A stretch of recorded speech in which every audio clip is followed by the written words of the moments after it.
You find yourself seated in a dimly lit office, the air heavy with the scent of old paper and rust. Across from you sits Mr. Grayson, the man who reached out to you with a job offer when you were at your lowest. There was no ad, no public listing, just a cold call that seemed to know too much about your dire straits. His office is a small, claustrophobic space within the sprawling warehouse, the walls lined with filing cabinets that seem to hold more than mere records. The paintings that adorn the walls are abstract, swirling patterns that draw your eyes into depths that seem impossible on a flat canvas. Mr. Grayson's smile is the first thing you notice. It's too wide, too eager. It's a smile that doesn't seem to end, curving up into his cheeks in a way that stretches the skin taut. His teeth are a stark white, and they gleam in the low light like the belly of a predatory fish. His eyes, though, are what truly unsettle you. They are a piercing, unnatural blue, the color of a winter sky just before a storm, and they fix on you with an intensity that feels like it's peeling back the layers of your soul.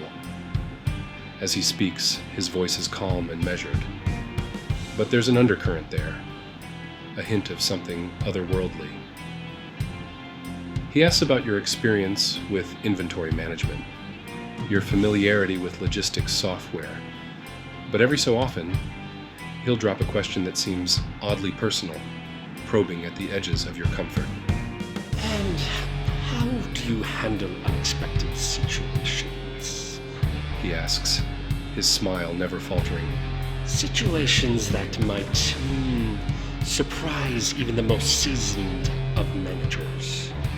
You answer, trying to keep the tremor out of your voice, speaking of challenges you've overcome in the past.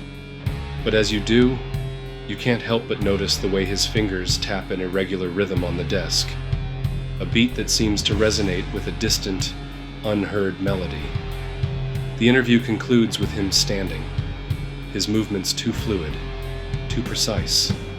We're delighted to have you join us, he says, and his smile somehow widens even further. You'll find the work here to be quite invigorating.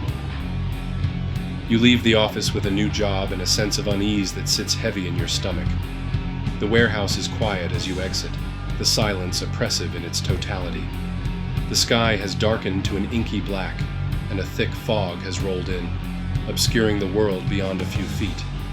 Then you see it, a shape in the mist, large and imposing, with wings that unfurl like the dark clouds above. Its eyes are red, glowing with an inner light that is neither warm nor welcoming. It moves towards you, and you're rooted to the spot, transfixed by the sight. It's upon you before you can react, its form enveloping you in shadows. You feel a sharp pain, a sudden coldness, and then nothing at all. When you come to, you're standing at the entrance to the warehouse, the door closed behind you. The taste of blood lingers in your mouth, and there's a sense of something lost, something taken that you can't quite remember. The job is yours, but so is the realization that this place is a nexus of the strange and the unexplainable, a place where the line between reality and myth is blurred, and where your new role as warehouse manager will be far from ordinary.